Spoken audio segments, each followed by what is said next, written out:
Selamat datang di podcast Kopi Hitam. Halo para penikmat kopi hitam.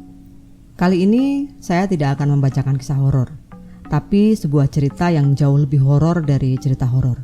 Kayaknya sudah saatnya level keberanian kita dalam mendengarkan cerita harus dinaikkan. Kisah ini adalah cerita kehidupan nyata dari sebuah keluarga yang sangat bahagia, tapi berakhir dengan tragis. Ya udah, langsung saja saya bacakan ceritanya. Tumbal Keluarga Bahagia, diambil dari majalah Intisari terbitan Juli 2008. Kehidupan Pasutri Kiprensler 34 tahun dan Lori 28 tahun bak sebuah dongeng. Tinggal di Pulau Bainbridge yang sangat indah, dekat Washington, tempat impian banyak orang di Amerika Serikat. Setiap 30 menit, kapal feri berseliweran pulang pergi, mengangkut para penghuni pulau tersebut yang bekerja di Seattle. Karir Kiprensler sendiri tengah menanjak saat ia membeli rumah di pulau itu. Saat itu, ia sudah menduduki jabatan Wakil Presidir All National Bank di kantor pusat Seattle. Penghasilannya yang lumayan itu pula yang membuat Lori, istrinya yang cantik yang bekerja di tempat yang sama, tidak perlu lagi bekerja. Mereka telah menikah 6 tahun dan dikaruniai seorang putra bernama Stephen Daniel Rensler, atau biasa dipanggil Steffi. Walau terkadang Kip Rensler harus lembur, tapi dengan ditemani seekor anjing tackle dan Steffi, Lori tidak takut berada di rumah yang agak terpencil itu. Angka kejahatan di Bainbridge memang rendah. Perampok dan pemerkosa lebih memilih beroperasi di dataran kering karena bisa lebih leluasa melarikan diri melewati jalan biasa daripada harus repot dengan kapal feri. Begitulah keluarga bahagia itu telah melewati hari Natal ke-6 dengan indahnya. Lori menata lampu-lampu dan mendekorasi ruangan. Sementara Steffi yang sudah agak besar begitu antusias dengan Sinterklas. Mereka pun menjamu para kerabat dengan suasana yang gembira. Tak seorang pun yang menyangka 9 hari sesudah Natal, peristiwa mengerikan terjadi di kediaman keluarga mereka. Tepatnya di tanggal 3 Januari pukul 14.21. Max Abram, petugas di kantor serif wilayah Kitsap, sedang bersiap-siap pulang ketika tiba-tiba telepon berdering. "Tolong Pak, cepat kirim orang ke sini." Terdengar suara seorang wanita panik di seberang telepon. "Saya nemuin tetangga saya tergeletak di rumahnya. Dadanya luka parah. Kelihatannya ia sudah mati," tambahnya. Abram berusaha menenangkan wanita itu. "Tolong tenang dan berhati-hati ya Bu. Kami segera mengirim petugas ke lokasi." Begitu memperoleh alamat lengkap, Abram langsung menghubungi Bill Clifton, seorang kepala detektif. "Saya tidak tahu persis apa yang terjadi, tetapi wanita yang tadi menelpon itu agaknya syok. Saya sudah mengirim beberapa unit ke sana." Lewat darat, jarak kantor serif ke kejadian perkara sekitar 64 km. Clifton mengirim Sersan Don Hemrick untuk memeriksa situasi, ditemani Les Klein, ahli olah TKP. Don Hemrick tak lama kemudian menghubungi Clifton. "Sebaiknya Anda cepat ke sana." Suara Hemrick terdengar tegang. "Agaknya ada kasus pembunuhan triple. Seorang pria dengan luka tikam di dada, seorang perempuan dan seorang anak juga mati. Nggak tahu apa masih ada lagi korban," lapor Hemrick. "Oke, tutup rapat rumah itu. Jangan biarkan ada yang masuk sampai tim identifikasi tiba," tegas Clifton, seraya menyambar jaket dan menuju mobilnya. Sesaat ia berhenti sebentar, meminta Abram menghubungi semua petugas serif yang terkait. Walau cuma berjarak 1 mil ke lokasi, tapi karena lokasi itu terpisah oleh laut, Clifton harus berputar menyusuri garis pantai, melewati Teluk Liberty, Silver Day dan persimpangan Keyport sepanjang 64 km. Hanya dalam waktu sekitar 40 menit, tepatnya pukul 15.08, Clifton tiba di TKP. Garis polisi di pekarangan rumah tersebut telah dibentangkan. Bisingnya suara sirene dan kehadiran 6 petugas polisi telah mengundang rasa ingin tahu para tetangga. Suasana suram terasa di hari yang mulai gelap itu. Wajah tegang serta kebingungan para deputi membuat suasana semakin mencekam di sekitar rumah kuning nan indah. Hendrik tampak berjaga di sekitar teras. Saat itu Clifton tiba di sana. Para petugas segera memasuki ruang keluarga yang indah bergaya country, lengkap dengan tungku perapian. Sebuah meja bar untuk sarapan dan sebuah pembatas ruangan terlihat memisahkan ruang keluarga dengan dapur rumah itu. Sekilas, keadaan di dalam rumah normal-normal saja. Sebuah dompet wanita tersandar di pembatas antara ruang tamu dengan dapur. Di dekatnya ada beberapa buku catatan, sebuah kartu ucapan ulang tahun, serta sebuah pesawat telepon. Di pesawat telepon, penyelidik menangkap adanya noda darah tipis yang sudah mengering. Para petugas mengitari pembatas ruangan itu dan sampai pada sebuah ruangan lain yang merangkap sebagai ruang keluarga. Ruangannya kecil. Keadaan yang sebelumnya normal di sini berubah mengerikan.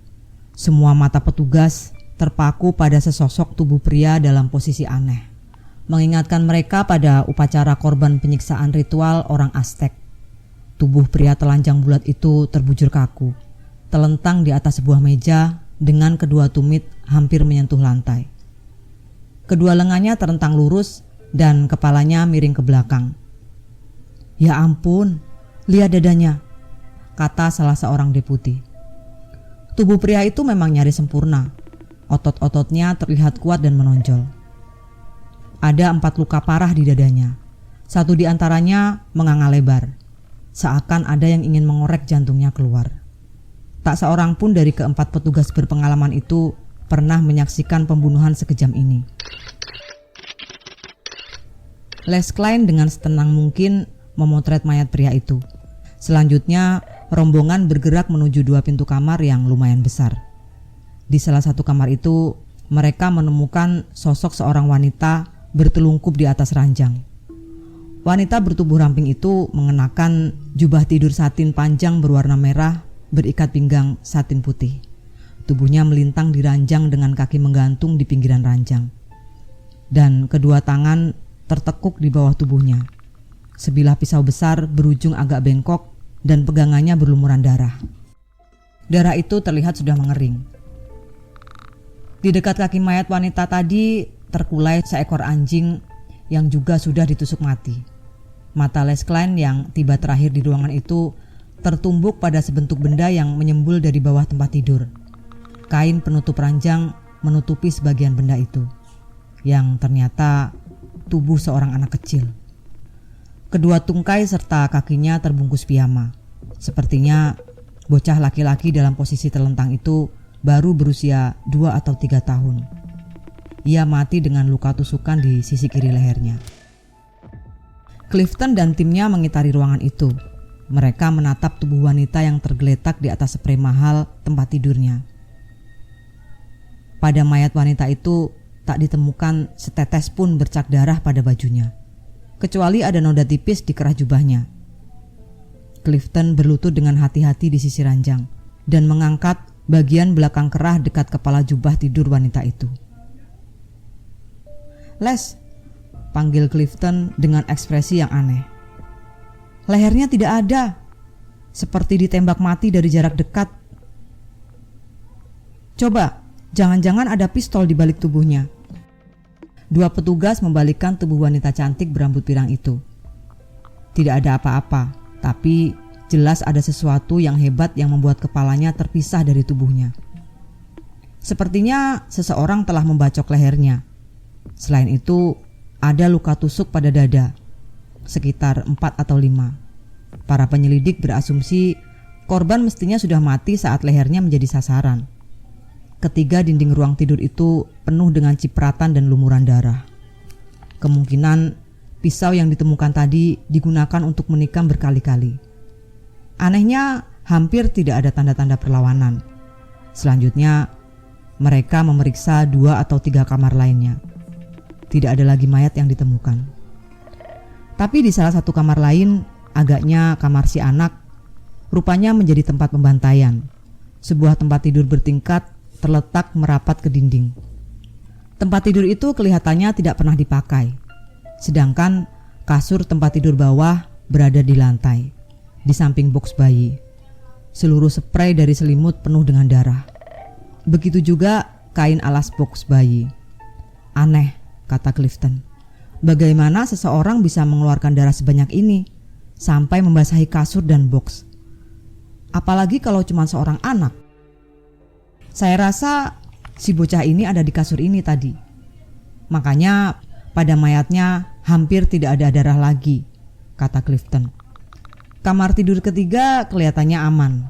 Tak terlihat ada tanda-tanda kekerasan. Kelihatannya kamar itu hanya dipakai untuk menyimpan barang-barang yang tidak dipakai. Kamar mandi juga bersih. Hanya di depan lemari es di dapur ditemukan sebuah kasa pembalut dan plester berbentuk jari. Lalu di bak cuci ganda terlihat ada 2 atau 3 cangkir teh dengan teh celup dan beberapa gelas di dalam salah satu bak cuci itu. Para penyidik belum bisa mengidentifikasi kejadian ini. Mereka menemukan kotak berisi surat-surat dan banyak buku catatan di ruang keluarga maupun di ruang kerja.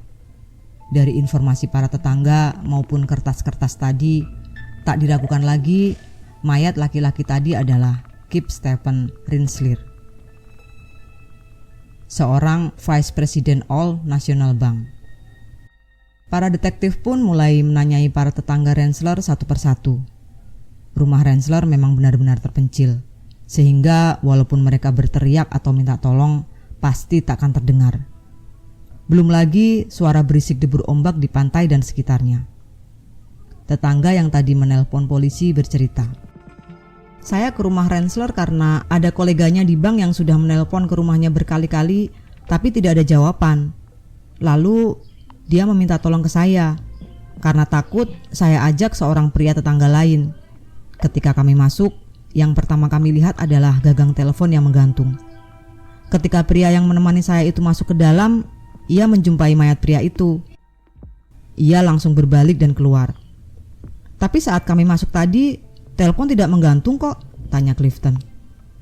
"Ya, pria tetangga itu yang menaruhnya kembali secara refleks," kata si perempuan lagi. Ini kabar buruk bagi para penyelidik. Berarti mereka tidak bisa memeriksa telepon yang bernoda darah itu dan kemungkinan ada bukti sidik jarinya. Ini bukan pembunuhan biasa.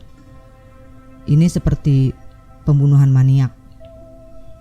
Wanita tetangga tadi menambahkan, saat mereka tiba di TKP, pintu dalam keadaan terbuka. Padahal di bulan Januari itu udara begitu dingin. Mungkinkah para pembunuhnya meninggalkan rumah begitu saja? Petugas juga menelusuri pekerjaan si korban. Siapa tahu Rensler memiliki informasi yang dibutuhkan si pembunuh. Bukan tak mungkin ada seseorang yang menginginkan nomor kombinasi ruang besi tempat penyimpanan uang di bank, lalu menyantroni rumahnya dan menyandera keluarganya. Clifton mencoba membuat skenario yang cocok dengan tragedi ini. Menurut para tetangganya, Rensler setiap pagi naik feri pukul 7.10 dan tiba di tempat kerjanya pukul 7.45. Tetapi siapa tahu hari itu Rensler sedang tidak enak badan. Jadi ia diam di rumah. Lalu pelaku mengira ada anak istrinya di rumah yang bisa dijadikan sandera. Namun rencananya berantakan karena Rensler ternyata ada di rumah, sehingga semuanya dibunuh. Clifton berasumsi, ibu dan anak berpakaian tidur, sedangkan ayahnya ditemukan telanjang. Mungkin ia sedang atau baru mandi. Tapi Rensler kan berotot dan kuat, harusnya ia dapat melawan. Atau siapa tahu ia dikeroyok.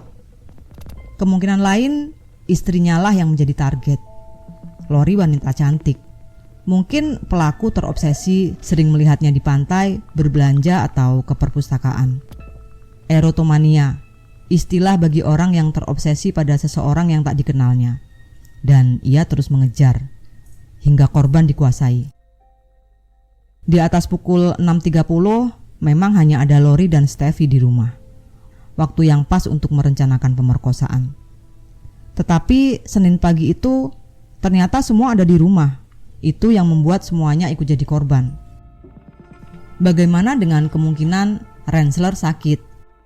Tapi kalau Rensler sakit, mengapa dia tidak menelpon ke kantor?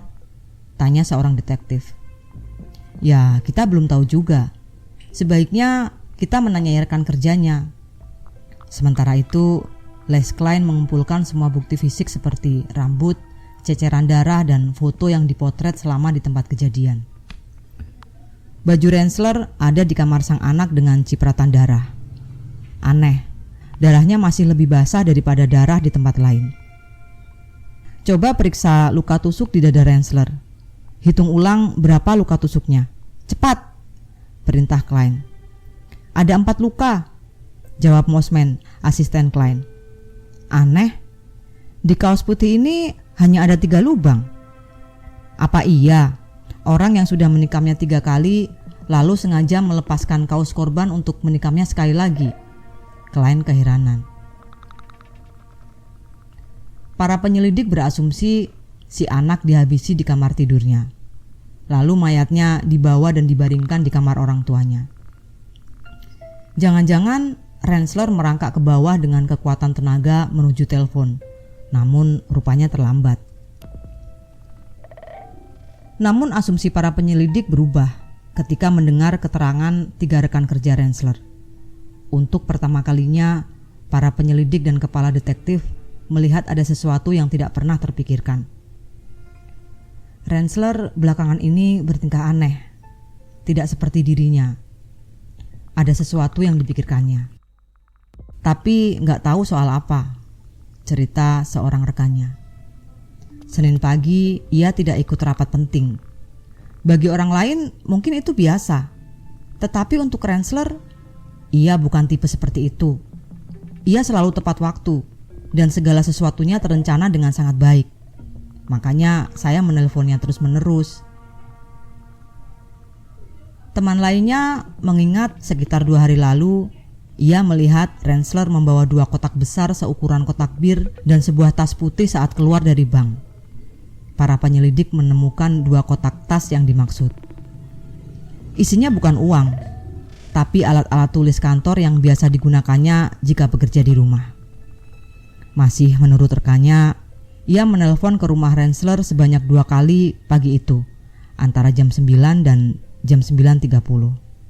Pertama, telepon tidak diangkat, dan yang kedua kali pukul 11.30. Tapi teleponnya sibuk.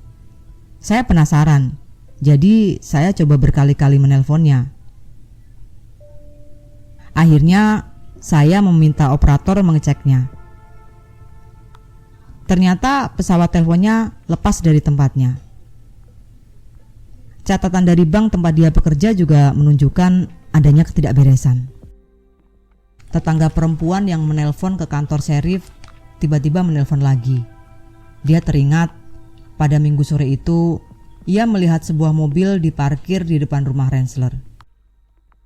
Mobil itu milik Sally Newland, teman baik Lori. Sally memang terkejut ketika mendengar berita kematian temannya itu.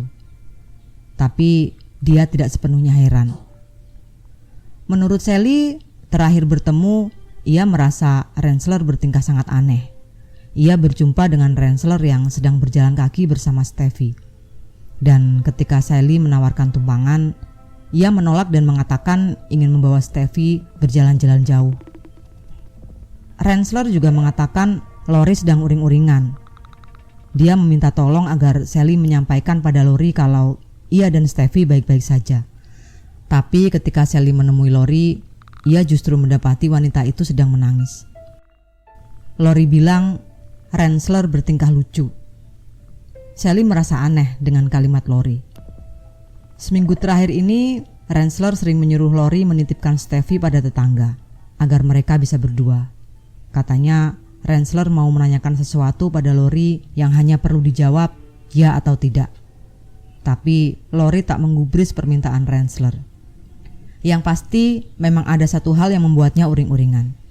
Dia ingin sekali membeli sebuah penginapan kuno di sebuah hutan tropis dekat pantai Washington. Tapi dia belum bisa memenuhi uang muka pembelian hotel itu dan berniat meminjam sejumlah uang yang besar. Sudah setahun ini ia berusaha memperoleh uang untuk hotel itu. Tapi Lori tidak begitu antusias. Dia tak mau kalau Rensler sampai harus meninggalkan pekerjaannya dan pindah ke tempat di mana hotel tersebut berada untuk tinggal di penginapan tua yang luas itu. Namun tampaknya Rensler begitu terobsesi dengan proyek ini. Ketiadaan dana membuatnya jadi depresi. Informasi lain datang dari tempat bernama Paulsbo, dari seorang wanita bernama Solveig Hansen. Wanita itu menelpon Clifton untuk menceritakan segala sesuatu yang diketahuinya mengenai Rensler. Ia mengaku sebulan ini cukup dekat dengan keluarga Rensler. Ada yang perlu saya sampaikan mengenai Rensler. Sesuatu yang mengkhawatirkan saya, ucapnya. Wanita menarik itu mengaku punya beberapa urusan bisnis dengan Rensler dan mereka berteman baik. Belakangan ini Rensler sering sekali menemui saya. Tapi tingkahnya makin lama makin aneh, bahkan menakutkan. Tampaknya Rensler terobsesi dengan keinginannya untuk membantu sesama. Dia merasa perlu masuk ke dalam kehidupan orang lain. Idenya gila, bukan membantu seperti orang kebanyakan. Jelas Solveig Hansen. Caranya? Dia datang ke rumah saya pada malam Natal lalu dan memaksa saya menemaninya berbelanja keperluan rumah tangga. Dia menghabiskan $200 untuk membeli semua keperluan itu. Lalu membawa semua belanjaannya ke sebuah rumah keluarga miskin. Meletakkan semua barang itu di depan pintu rumah tersebut. Solveig Hansen merasa terkesan dan memuji Rensler. Tapi dia malah marah dan meminta jangan membicarakan hal itu lagi. Sejak itu, kehadiran Rensler mulai terasa mengganggu. Terakhir kali mengunjungi saya, dia ngoceh seenaknya. Bicaranya sangat cepat dan tak memberi saya kesempatan untuk bicara. Akhirnya saya tinggalkan dia sebentar ke kamar mandi. Tapi dia mengikuti saya dan meninju pintu kamar mandi. Dia menyuruh saya cepat, karena dia mau bicara banyak hal. Waktu itu saya betul-betul ketakutan. Untungnya saya bisa mengusir dia pergi, tutur wanita itu. Dia menambahkan pada minggu malam sebelum pembunuhan terjadi, telepon rumahnya berdering sebanyak 6-7 kali, namun tanpa suara. Hanya hembusan nafas yang berat. Saya tak bisa membuktikan bahwa itu Rensler, tapi saya yakin itu dia. Dugaan perempuan itu terbukti lewat catatan telepon interlokal dari Brandbrake ke Paulsbo. Tercatat ada 8 panggilan yang masuk dari kediaman Rensler ke rumah Solveig Hansen setelah tengah malam menjelang Senin pagi. Semua keterangan di atas kian membuka mata polisi. Jangan-jangan Rensler lah monster menghabisi seluruh isi rumahnya. Apalagi orang-orang yang cukup dekat dengannya mengatakan Rensler sudah bukan dirinya lagi. Dari tindak tanduk anehnya yang mulai muncul selama sesudah liburan. Dia itu orang yang baik dalam pekerjaan dan lingkungannya. Mungkin ada pergumulan dalam dirinya yang membuat dirinya jadi gila. Jika bisa membuat Solveig Hansen ketakutan dengan hal-hal yang tak masuk akal, bukan tidak mungkin Rensler melakukan hal yang sama pada istrinya. Para penyelidik seharusnya dapat melakukan otopsi psikologis untuk mengungkap tanda tanya besar yang masih ada. Apa yang membuat Rensler melakukan pembantaian ini? Yang pasti, dia sama sekali tidak mendapat tekanan dari pekerjaannya. Karena dia pekerja yang baik. Ia menjadi frustasi ketika tak berhasil mendapat pinjaman untuk membeli pondok di hutan itu. Ia sangat mencintai istrinya, tetapi dia juga menghabiskan banyak waktu bersama Solveig Hansen di Paulsbo. Mungkin saja Solveig Hansen tidak tertarik padanya, tapi yang jelas Rensler menelpon dia berkali-kali pada pagi hari atau baru mau membunuh keluarganya. Mungkin juga dia merasa sangat bersalah karena hubungannya dengan wanita lain di luar pernikahan. Seorang dokter dari Seattle yang pernah merawat pembengkakan di usus Rensler beberapa waktu lalu juga mengaku dia sedang mengalami tekanan tinggi. Untuk itu, dia diberikan obat penenang ringan. Rupanya, Rensler menceritakan kegagalannya memiliki hotel di Quinault itu pada banyak orang. Terbukti ketika berita tragedi keluarga Rensler tersebar luas, sejumlah orang yang sering bolak-balik dengan ferry banyak yang menghubungi kantor sheriff. Beberapa temannya juga bilang, Rensler benar-benar terpukul ketika impiannya itu gagal. Dia pernah bilang pada saya, kalau sampai gagal membeli tempat itu, dia tidak tahu bagaimana bisa menghadapi masa depannya. Walaupun menurut saya itu terlalu berlebihan, salah seorang dari mereka bercerita. Teman lainnya berkomentar, Rensler adalah seorang pesaing tulen. Dia itu orang yang harus selalu menjadi yang terbaik dan pertama untuk semua hal. Dia banyak memenangkan berbagai pertandingan. Sementara teman-teman Lori berpendapat, Rensler adalah pengendali mutlak di rumah tangganya. Dia sangat mendominasi istrinya. Tapi dia juga sangat mencintai istrinya dan Steffi. Dan Lori pun menerima dia apa adanya. Saat perencanaan penguburan Rensler, para patolog memeriksa kalau ada keabnormalan pada otaknya, kelainan pembuluh darah yang membuat dia jadi bertingkah aneh. Dan ternyata tak ditemukan apa-apa. Jadi jelas ini bukan masalah fisiologis, tapi psikologis atau kejiwaan. Walau memang sulit diterima akal sehat, jelas Rensler bunuh diri dengan menusuk dadanya 4 kali. Tubuhnya seperti tak merasa kesakitan. Tikaman keempatlah yang berhasil membunuhnya. 3 tikaman awal yang terlihat pada t-shirtnya memang menimbulkan luka yang dalam, tapi tidak cukup dalam sampai mengenai jantung atau organ penting. Baru pada tikaman keempat berhasil mengenai arteri utama di sebelah kanan, sehingga parunya terisi begitu banyak darah yang membuatnya kolap. Dia masih bisa bertahan hidup selama beberapa menit, sebelum kemudian benar-benar meninggal akibat tenggelam di dalam genangan darahnya sendiri. Ada luka iris di salah satu jarinya, kelihatannya sudah ada beberapa hari sebelumnya. Mungkin perban jari ini yang ditemukan detektif di dapur waktu itu, sedangkan Lori dan Steffi diduga tewas ditikam pada dadanya saat tertidur lelap. Namun teori tadi tetap akan jadi teori jika tak ditemukan bukti. Nah, pada saat para kerabat diizinkan memasuki rumah kuning itu untuk membereskan apa yang perlu dibereskan, salah seorang di antara mereka menemukan setumpuk sobekan kertas pada saku jaket olahraga Rensler yang kemudian diserahkan pada detektif. Dengan antusias, mereka berusaha menyusun sobekan kertas itu, seperti sedang mengerjakan jigsaw puzzle. Awalnya terlihat seperti kumpulan huruf-huruf yang tidak ada artinya. Namun makin coba disusun, makin tampil suatu pola. Para penyelidik menyadari ini sebuah surat sepanjang 25 halaman. Seperti terlihat pada halaman yang tertera di bawahnya. Sepucuk surat yang bermakna mengerikan, walau diungkapkan secara ngelantur dan banyak bagian yang hilang. Surat itu jelas ditujukan kepada Lori, walau tampaknya belum sempat dibacanya. Inilah sebagian kecil isi surat yang ditulis tangan dengan banyak kata yang digarisbawahi, yang menunjukkan derasnya arus pertentangan antara akal sehat dan kesadaran Rensler. Penggalanya adalah sebagai berikut. Sekarang kau menyadari mengapa aku melakukan semua ini. Apa yang kulakukan sebenarnya tidak bisa dipercaya, namun jelas tidak akan menyakiti siapapun, termasuk kau ataupun Steffi, bahkan diriku sendiri. Tapi ini benar-benar mengejutkan. Bahkan kalau aku katakan, kau pasti tak akan mempercayainya.